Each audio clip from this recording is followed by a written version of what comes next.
This is Business, Equity, and Opportunities.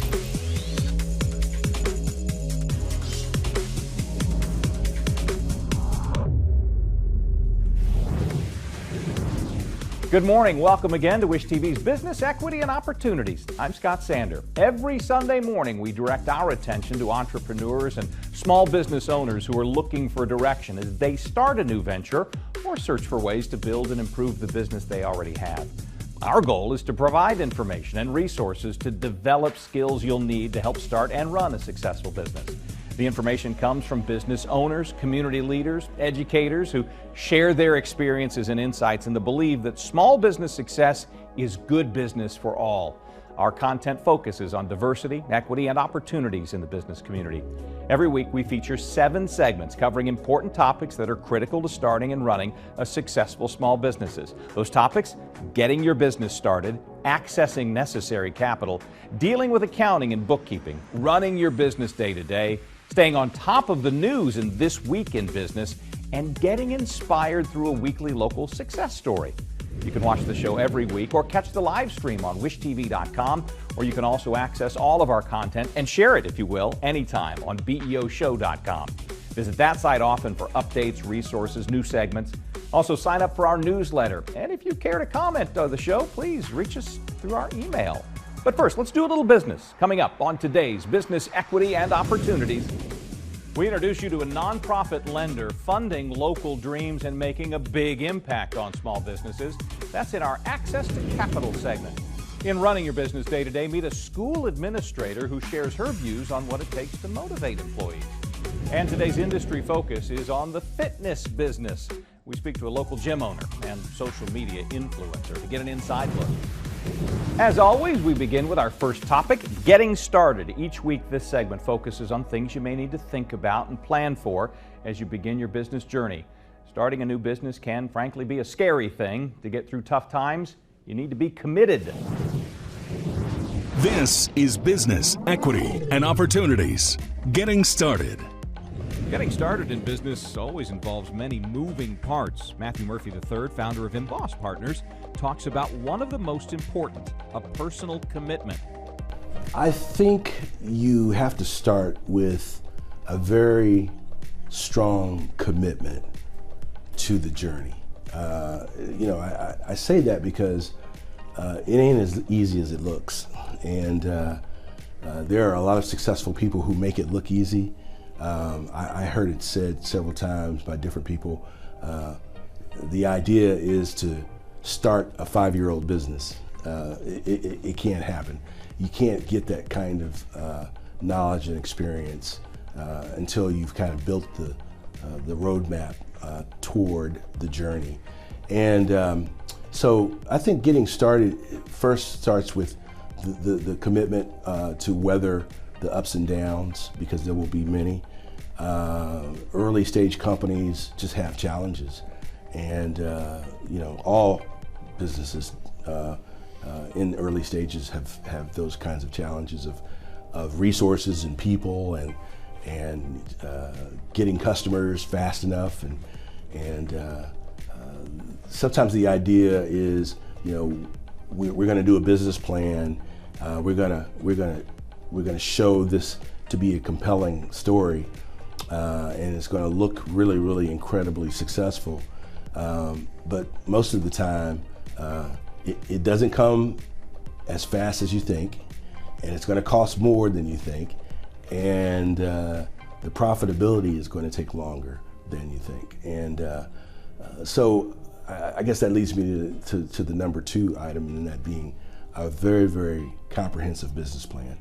The business plan is to be seen as a tool, not a document that checks a box. I see it as a roadmap for the business owner, but also kind of a tool to validate to third parties what your business is, what is it expected to do, who the competition is, what are the industry dynamics, and then all of the what ifs. What if a pandemic hits, as we've learned, in 2020 and forward. What if there's a tight labor market? What if there are spiraling interest rates? What does the economic environment do to the business's ability to grow as the owner would like it to? So a good business plan is more than just a document that's created so that someone can read it and decide whether or not to provide financial resources. It really should serve as that, but also, more importantly, shows anybody who reads it that we understand the dynamics of this industry and the business itself and the resources needed, and that's both financial and human capital, and the direction that we'd like to go from wherever the starting point is to what the owner thinks success should be. So commitment, business planning, and then assembling great people. I've never met an entrepreneur who could do it all. Business is really about, it's just really another way of saying team, and you can assemble a good team, you have a chance to win. So.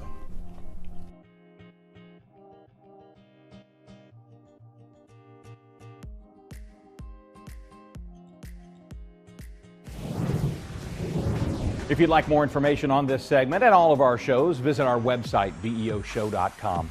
When we come back, details on an Indiana-based, black-owned business loan fund that may be just what you're looking for. That's in our Access to Capital segment.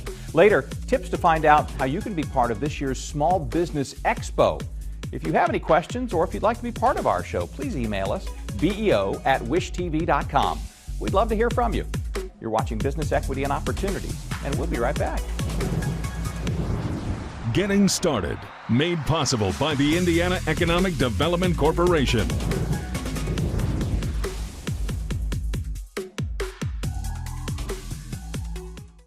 This is Business, Equity, and Opportunities.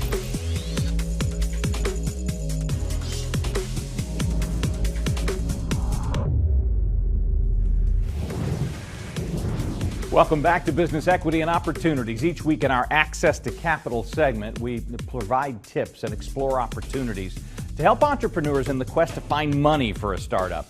This week we travel to Anderson, Indiana, home base for a nonprofit that's giving second chances to Indiana small businesses that are having problems finding traditional funding. This is Business, Equity, and Opportunities. Access to Capital. Jennifer Hall is the executive director for Bankable, an Indiana-based nonprofit that offers Indiana small businesses the help they need to secure funding to start and grow their companies. So I've been in the financial services industry for about 20 years. Began my career as a financial advisor, did some underwriting, but then really discovered that I had a passion for non-for-profits.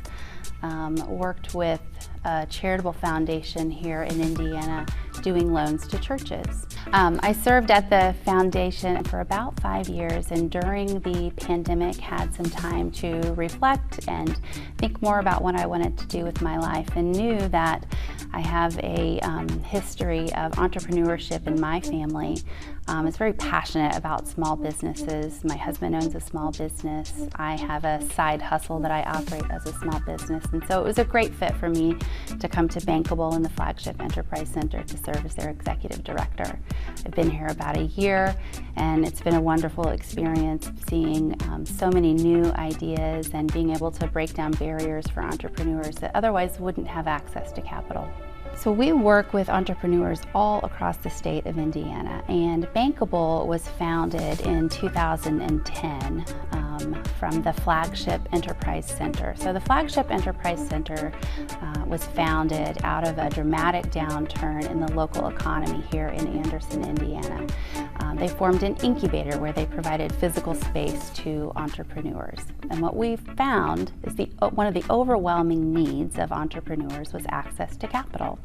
And so in 2010, the Flagship Enterprise Center started a microloan program to its physical tenants.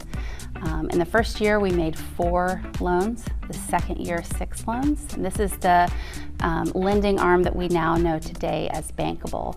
By 2016, we were making 150 loans a year, and today we have made over 1,800 loans and put $53 million worth of capital in the hands of Indiana entrepreneurs.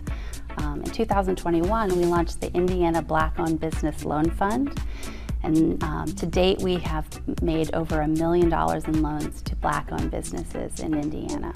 We believe that entrepreneurship is the best way and the most impactful way to make a positive outcome on local communities and individuals. But we also know that there is limited access to capital and barriers, especially for entrepreneurs of color and those in low-income areas.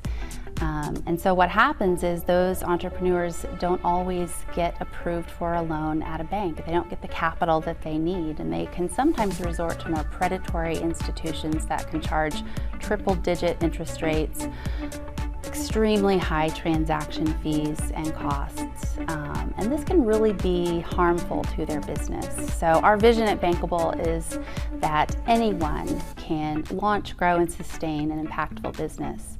And we do that by working with entrepreneurs who aren't quite ready to get a loan at a bank. And there's several reasons why they might not be ready for a loan with a bank. Maybe they have credit problems. Maybe they have a history of bankruptcy in their past. Maybe they're a startup and it's just too new for a bank.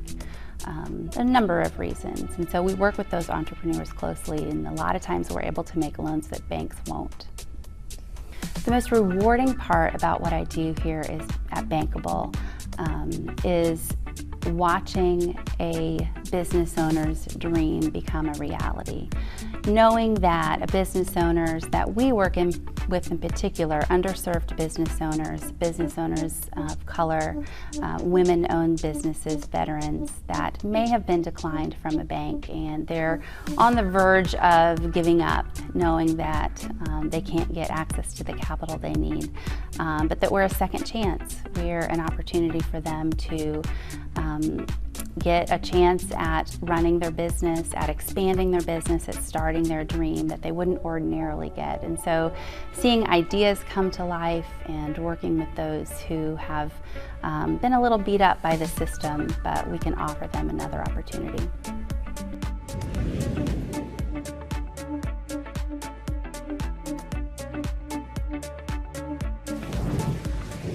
If you'd like more information about how Bankable can help your company, visit us online, BE&OShow.com. While you're there, sign up for our newsletter for even more resources. When we come back, we have a special in-studio guest, Roosevelt Smith, the Chief Technology Officer of Circulus Digital Media. He keeps our tech life safe. He'll share challenges and safeguards that may help you. That and more coming up on Business Equity and Opportunities.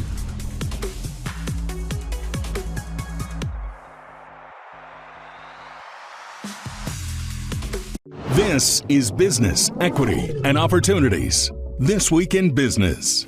Welcome back to Business, Equity, and Opportunities. Let's talk cybersecurity.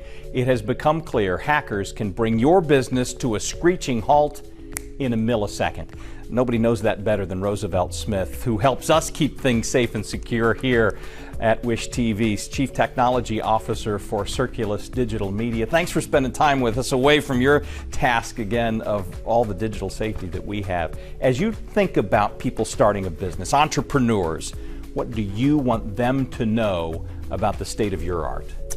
I think it's most common that as an entrepreneur you get into the fact of wanting to grow your business as quickly as possible, but you often forget those pitfalls and how individuals that are out there to take advantage of you, you want to be careful of those things. So it's just helpful to put your arms around your entire business from a cybersecurity standpoint. If you were to walk somebody through that process, first getting them to understand just how clear and present this danger is, what would you first want them to look out for? Is it data? Is it their devices? Kind of combination of everything? Absolutely, yeah. I think the first thing is just phishing emails. I mean, that's one of the most vulnerable attacks that a lot of hackers use. And then also just watching out for a lot of things that want to take your money.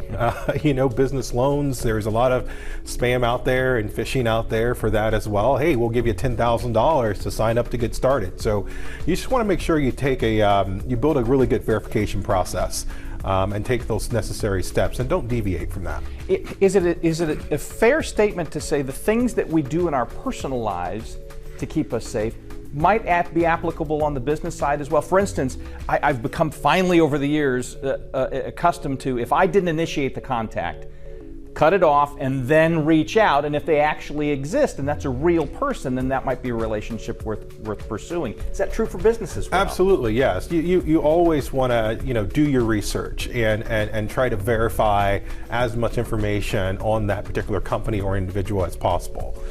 Social media is something, again, on the personal side we use a lot. You say there's some vulnerabilities built in on the business side. Absolutely. Large social networks like Facebook and Twitter and Instagram, etc. Those things are just, teeming with spam and phishing experts. So you want to be, aware of fake profiles and spamming attacks, and look for, you don't want to open up everything either. Someone sends you a friend request and say they're a part of a business opportunity, do your research. Look them up on LinkedIn, look them up on other verified sources before you engage into that conversation. Particularly for first-time business owners, there is probably an instinct to say, I want to do this perfectly. You think it's important for folks to understand, inevitably, digitally, you will, and your phrase is, bump your head. That's correct. You're going to have pitfalls. You're going to, you're going to crash and burn, and it's an unfortunate statement to make, but it's a learning curve. You have to learn how to avoid these types of things. And like I said, I just go back to the process. Build in your process for verification, do your homework, do your research, and you'll be successful. Data is so important. When we talk about data, that can mean a number of things. Correct. But when it comes to the customer relationship, their data is as important, maybe more so, than your own data. Absolutely. When you're dealing with consumer data, especially on the programmatic side or on the financial side of things, there are a lot of laws that come into play, both on a state and federal level. So it's really important that you, once again, do your homework, do your research. Cybersecurity Council of Indiana, it's a great resource to use to understand how to not only store customer information, but also make sure that everything is behind lock and key. If you're dealing with any credit card information or anything of that nature, you want to make sure you hand that off to the credit card provider so that you mitigate your risk for any sort of attack. Is there a relationship that you want to develop with your customers so that if they were to say, hey, how do I know that this is going to stay safe? You'll have those answers ready. That's correct. That's correct. Yes. So it goes back to that whole trust to verify process. Understanding how to, initially set the tone with your customers and have them make sure that they're at a comfort level where they're willing to share their data with you. On the other side of all of this all sounds very intimidating if it's not part of the world that we're in right now. Correct. It's your world all the time, but should it scare someone away from small business, or do you think this is manageable? Oh, absolutely. You can manage this, in one night's sleep, as I like to say it. Do your research, look into, finding a mentor, and just enjoy business. Cybersecurity is just something that's often behind the scenes, but very important, but it is manageable. Roosevelt Smith, thank you. No problem at all. Thank you. If you would like more information, you can always go to BEOshow.com. When we come back, find out why good personal banking habits are important to every business startup. Later, some tips from the world of education about how to keep your employees feeling valued and staying with you. If you want more business equity and opportunities, check out our podcast on the All Indiana Podcast Network. You can find out how to subscribe through a link on our website, again, BEOshow.com. And while you're there, sign up for our BE&O newsletter and stay up to date on the latest resources. You're watching Business Equity and Opportunities, and we'll be right back.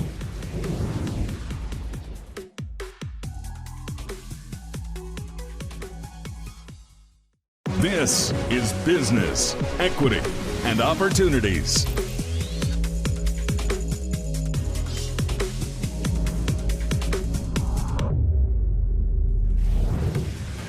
Welcome back to Business Equity and Opportunities. I'm Scott Sander. Our contributors often tell us that new businesses must have a firm hold on their accounting and bookkeeping. Each week, we look at the various costs that can make you or break you, depending on how you handle them. Experts tell us the best accounting and bookkeeping practices often start with your personal banking habits. This is Business Equity and Opportunities, Accounting and Bookkeeping. Marshawn Wally is the president and CEO of Black Onyx Management. He's a consultant specializing in areas that focus on diversity, equity, and inclusion. His firm recently did an impact study for a Black-led community development financial institution in which he quoted a survey of Black businesses showing 80% felt access to capital was a significant problem. This has forced many minority businesses to rely on personal funds as their only option. He says compounding the problem is a lack of education in proper personal accounting and bookkeeping practices. One of the things that was really shocking to me was that was an FDIC survey that looked at banking rates. And so one of the things we learned was the black community nationally was around 50% either unbanked or underbanked. And when you talk to bankers locally, they think that might be even higher. What that signals is weak banking relationships. That means that you're not going in and asking for a mortgage. You may not be going in and asking for a credit card. You're probably not going in and asking for business loans. And so if you're not asking, then there's no way that you can get the information to make a decision. And so it's very concerning. We need to figure out, again, how to demystify banking. One of the things I think has to be appreciated is that your personal finances are going to have a significant impact on your business finances, particularly when you're starting out.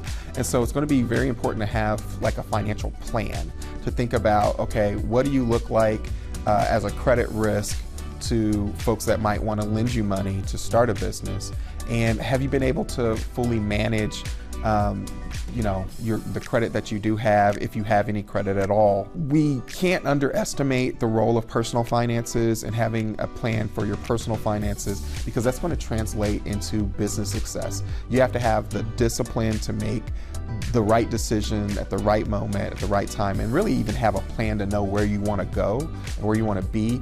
Having an accountant or a bookkeeper to help you understand what your financials look like quarterly from a balance sheet perspective, or even understanding your cash flow to be able to know when you can make purchases and when you should not make certain purchases. And so you can look great, and you have to understand the interplay between the balance sheet and the cash flow, because you can look great on your balance sheet, but if your cash flow isn't operating properly, then you just look good on paper and you're not actually operating appropriately as a business. One of the things that's really been helpful for me in my business is having a great relationship with an accountant, because you just need someone to kind of be looking over your shoulder a little bit to help you understand what your financials look like and to even plan for your taxes.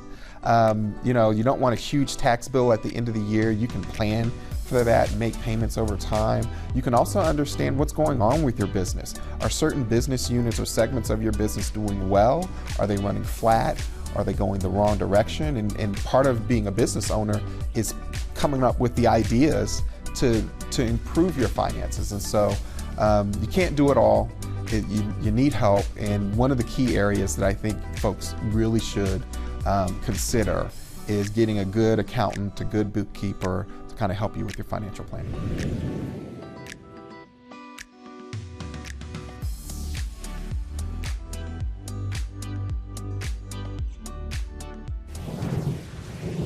If you'd like to know more about this segment or any of our features, visit our website, beoshow.com. There you'll find many resources to help you create your own successful business, and you get access to all of our previous segments. Also, be sure to sign up for the BE&O newsletter to find out more about business resources in our community. Still to come on Business Equity and Opportunities, we talk to a local gym owner about the latest trends in personal fitness happening here in Indianapolis. Also, stick around for today's success story. We meet the new editor-in-chief of the Indianapolis Recorder. We'll be right back.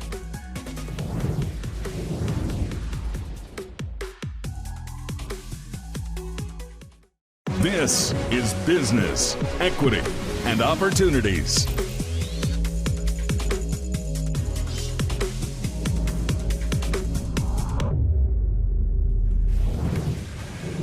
Welcome back to Business Equity and Opportunities. We've given you information to help you get your business started and new ways to find money.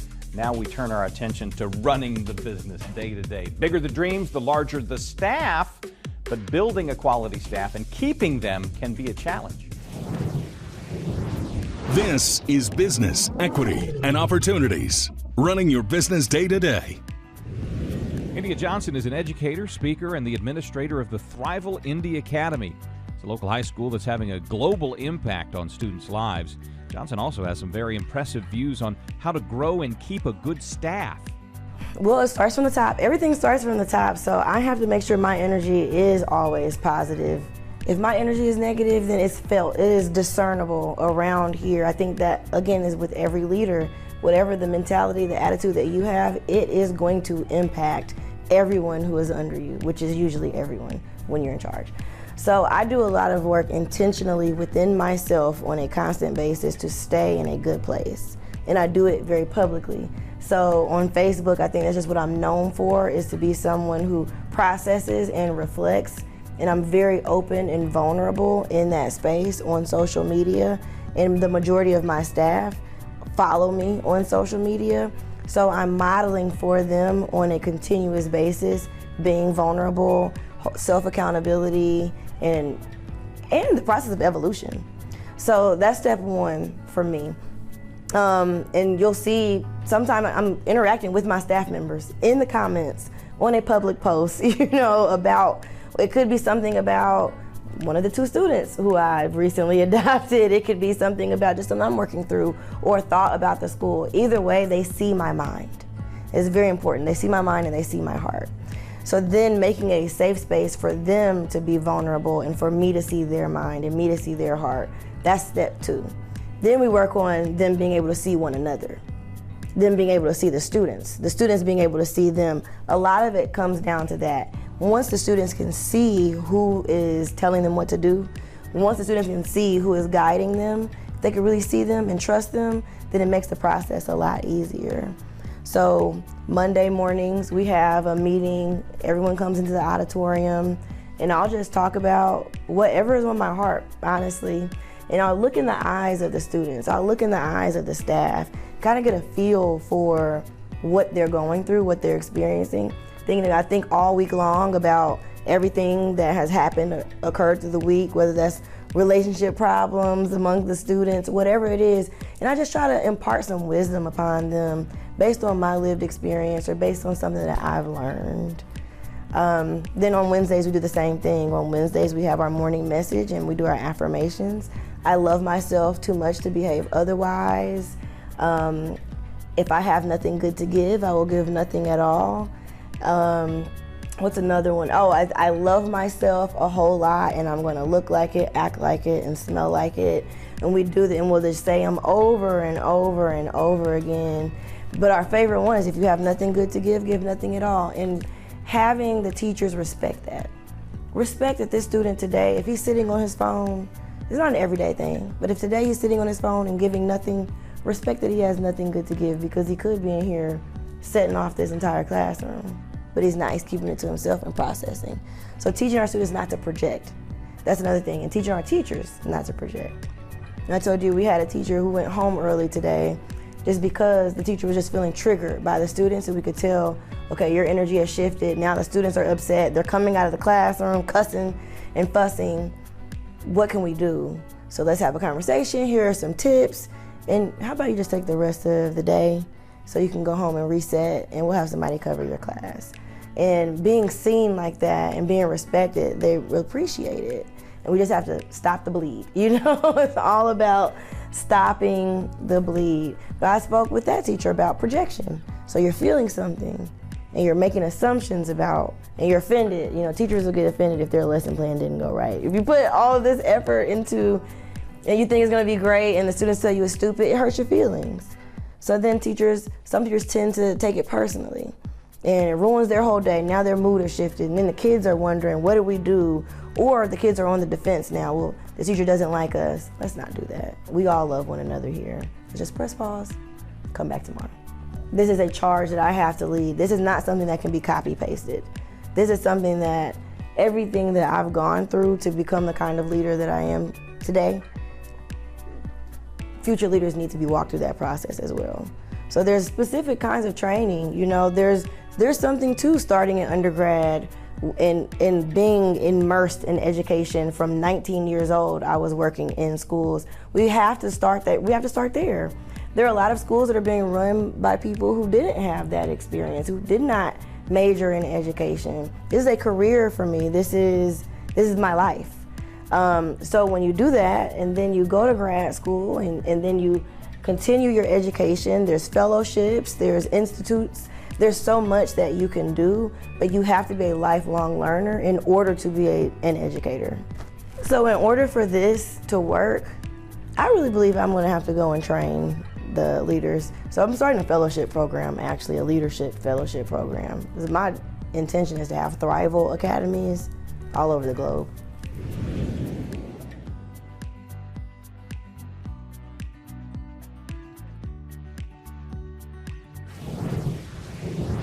Up next, our industry focus. We look into the world of personal fitness this week, find out how one local gym is succeeding by providing one-on-one personal attention using the power of social media to reach out to customers. That's coming up next on Business Equity and Opportunities. So stay with us.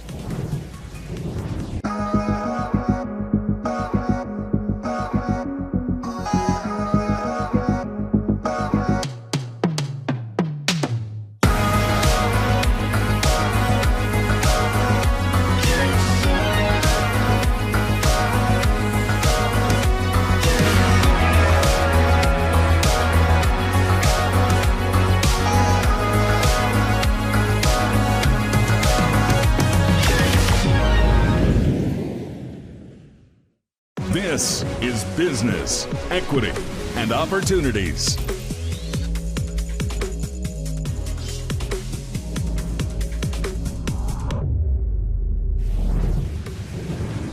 Welcome back to Business Equity and Opportunities. Time for Industry Focus. Today, we hit the gym with a local fitness trainer who talks about the business of fitness and his outlook on the future. This is Business, Equity, and Opportunities. Industry Focus. Part of the growing personal fitness training gyms in Indianapolis, DYC Fitness is run by Jeremy Stevens, whose personal journey to get healthy led him to the business of fitness. My opinion on the fitness industry is that I think that if you are trying to reach a goal, I think that you need guidance to do so if you've never reached that goal before.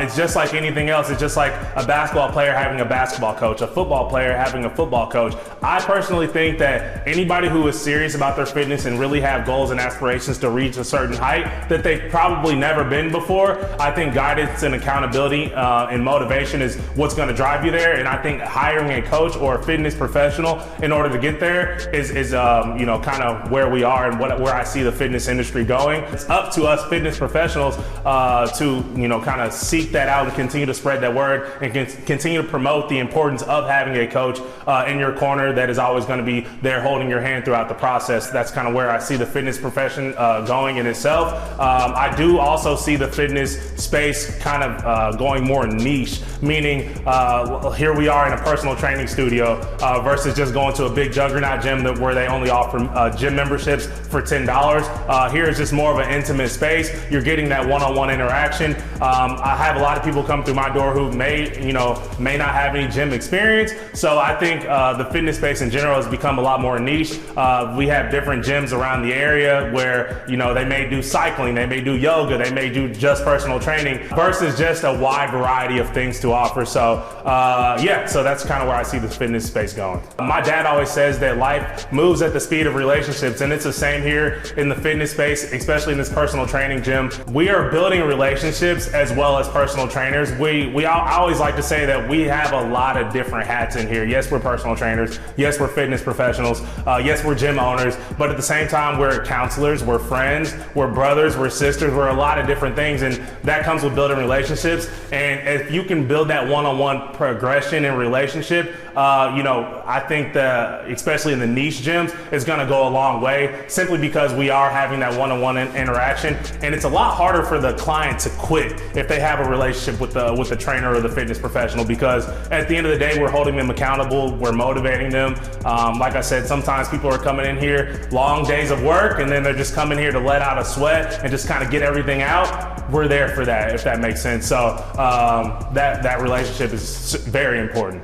One thing that some people may not know about me is I always lead with, I used to weigh almost 300 pounds, and I know here on camera today you don't see that anymore, which is what kind of struck the whole journey in itself. Back in 2016, I went through an extreme weight loss journey of my own, and it's kind of cool to sit on the other side of the fence, every day throughout, the months, the years. I get to help other people do the same. So yeah, I've always played sports, so I've always been into working out, but I was missing the nutrition aspect as well. So, I found a meal plan online and I just started following it. Like I said, I was already working out, but adding the nutrition piece, I just saw all the results that I wanted. I started posting on Instagram, started posting on social media, these huge transformations, and it caught a lot of traffic, which is kind of how I got to be the name that I am on social media as well. But that's kind of my journey. And with that journey, I also ended up starting an online training service and meal plan service. It's called Disturbing Comfort. It's still around today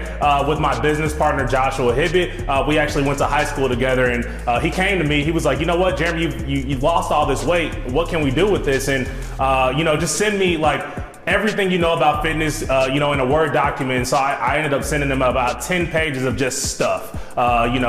Eat this, eat that, don't eat this, weekend tips, drink your water. It was just stuff. It wasn't no particular order. And he's like, okay, we have this, let's create a business out of it and offer these services to people that can also benefit from it. So we started that company in 2017, and now here we are in 2022 with our own storefront or gym front. We now have our own gym located in downtown Indianapolis, Indiana, where Josh and I are both from.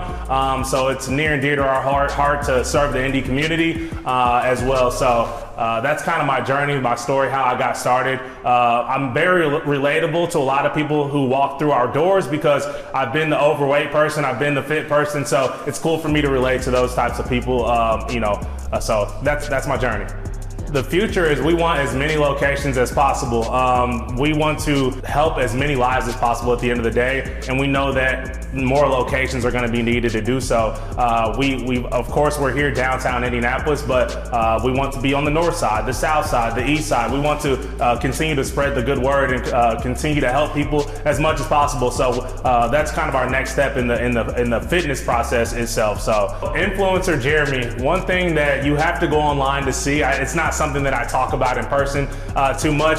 If I was just walking down the street and they're like, hey Jeremy, what do you do for a living? I'd say I own a gym downtown Indianapolis. That's my spiel. If they go do their research, if they look up DYC Fitness and they see Jeremy Stevens, the owner, and then they may see that, oh, this guy has a lot of Instagram followers. Who is this guy? This guy almost has 40,000 Instagram followers. Who is this? That side of Jeremy is one thing that I have grown to love. I love interacting on social media. I love marketing for brands. I love bringing brands to life through videos, through reels, through pictures. It's one thing that I definitely didn't see coming, but as my fitness brand grew, social media did as well, and some of the biggest brands that you can think of have probably reached out to me, and we've done deals together. So it's awesome. It's a cool space. One thing that even when I was in high school, I'm 31 years old, wouldn't have even been a thing. So the fact that people can actually make a living on social media is one thing that I absolutely love. So.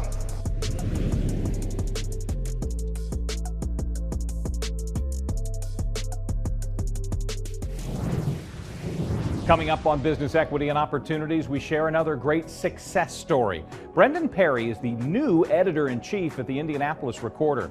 Find out what inspired him to success in the world of journalism. Stay with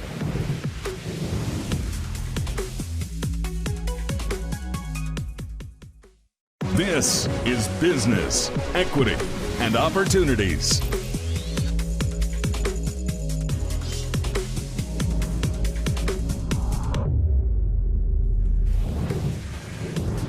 Welcome again to Business Equity and Opportunities. Each week we share a success story from one of our contributors, usually a local business executive or owner who knows what it takes to succeed. We help through these stories to inspire entrepreneurs and small business owners to create their own pathway to success. We expect today's story will do just that. The Indianapolis Recorder, clearly one of the country's oldest and most respected minority publications. Recently, the paper chose a new editor-in-chief. He is the subject of today's success story. This is Business, Equity, and Opportunities Success Story. Last week, the new editor-in-chief for the Indianapolis Recorder, Brandon Perry, gave us his insights on newspaper journalism and a look into the future. Today, he shares with us where he got his inspiration and drive that have helped him find his success at the Indianapolis Recorder. My path started with growing up in Northwest Indiana. I was born in Evansville, and our family moved up to Northwest Indiana in the early 1980s. And my journey started with my parents and being inspired by a lot of the things that they did when we lived up there. My mother is also a journalist, and she wrote for publications such as the Gary Crusader, the Times of Northwest Indiana, and when we moved down here in 1989, she wrote for Indianapolis Monthly, and she has also been the managing editor for the Chronicles, which is a monthly magazine published by Eastern Star Church, and it was published for 20 years. So I have that inspiration from her, and eventually got bit by the journalism bug. And then my father offered insight into the news by instilling in me a passion to keep up with current events, things going on around our country and around our world. So between the two of them, that laid the foundation. And as I mentioned, we moved to Indianapolis in 1989, just in time for me to see a lot of great leaders we had at the time, and to see how much the city has changed, over the last 30 years or so. But shortly after we arrived, at a very young age, I developed my own interest in politics and government, and in how institutions can be used to make life better for people. And the first political campaign that I watched extensively, that I followed extensively as a fifth grader, was the 1991 mayoral election between Steve Goldsmith and Louis Mahern. And following that, I've kept up with the 1992 presidential election. So those events sparked a very strong interest in politics. And of course, at that time in the early 1990s, there was the internet, but most people didn't have access to it. And most people did not even have a computer at home.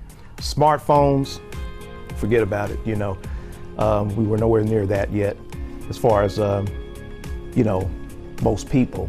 So the main way to keep up with political developments was to, of course, watch the news on television or to read about it in the newspapers and magazines. So that gave me an even stronger love for journalism and even stronger admiration for news reporters. And that led to me being involved in student government in junior high and high school. It led to me taking courses in journalism in high school and going to IUPUI, where I majored in political science, but also took courses in honors English. And, people have told me I have a gift for writing. And they've told me that since high school. I remember a couple of teachers, once I completed a project in their classes, both of them told me, in other words, Brandon, write in your own words, don't use verbatim what's written in Time magazine or Newsweek. And I showed them my sources, and I showed them, I explained to them my train of thought behind what I wrote, and they saw that, these weren't things that other people wrote, these were things that I wrote, and they were impressed with that as hearing this from this teenager. So that led to, as I mentioned, IUPUI. And then while I was attending IUPUI, in 2002, I was invited to join the Recorder, and I've been here off and on for 13 years, and it's great to be back. This is an institution in the community itself, and it's been here for over a century, and I believe it could be here for well over another century. And some of the ways that I visualize us moving forward is expanding our digital platform, because as you know, in order for print publication to not only survive but to thrive, we have to have a strong presence on social media, on the internet, and through our digital platforms. So I would like to, as editor-in-chief, work with our team to continue to increase community involvement, both by reaching out to people in the community and going where they are, but also inviting them to come to us, whether that's in person or whether that's through our digital platforms, so that they have a venue to express their concerns, their frustrations, and their hopes. It's always great for those of us in the African American community to jump on every opportunity to not only share news that's unique to our experience, but also to develop solutions to challenges in our community, and challenges that not only face the African American community, but the city and the community at large.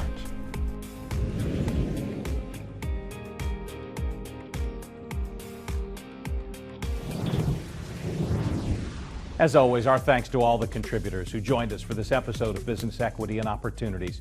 We hope you found this morning's show useful and inspiring, and you can always find out more information about the show and all 7 segments on our website, BEOshow.com. There you'll find interest both to business startups and those of you currently operating your own small business. The topics always include new thoughts on getting started, how to access capital, running your business day to day, tips on accounting and bookkeeping. We feature news and trends in This Week in Business, and of course a success story from one of our contributors. We invite you to join us next Sunday morning at 10 here on WISH-TV for a look into the world of small business. You can also stream the show live on WISH-TV.com and find content from all of our shows and share them on demand anytime at BEOshow.com. For even more, listen to our podcast, BE&O Podcast, part of the All Indiana Podcast Network. Sign up for our Business Equity and Opportunities newsletter to get valuable updates and information. And if you have any questions or you'd like to be part of our efforts, please email us. The address is BEO@WISH-TV.com. We truly would love to hear from you, perhaps showcase your business one day. I'm Scott Sander. Thanks for watching. I'm Scott Sander. Thanks for watching this encore presentation of Business Equity and Opportunities. We hope you've learned some tips that'll help you start or grow your own business. If you'd like to catch up on past episodes or segments, watch us here every weekday or visit us at BEOshow.com. And don't forget, new episodes of Business Equity and Opportunities air every Sunday morning on WISH-TV, or you can stream it live at WISH-TV.com. Fuel your entrepreneurial spirit. Watch Business Equity and Opportunities from WISH-TV.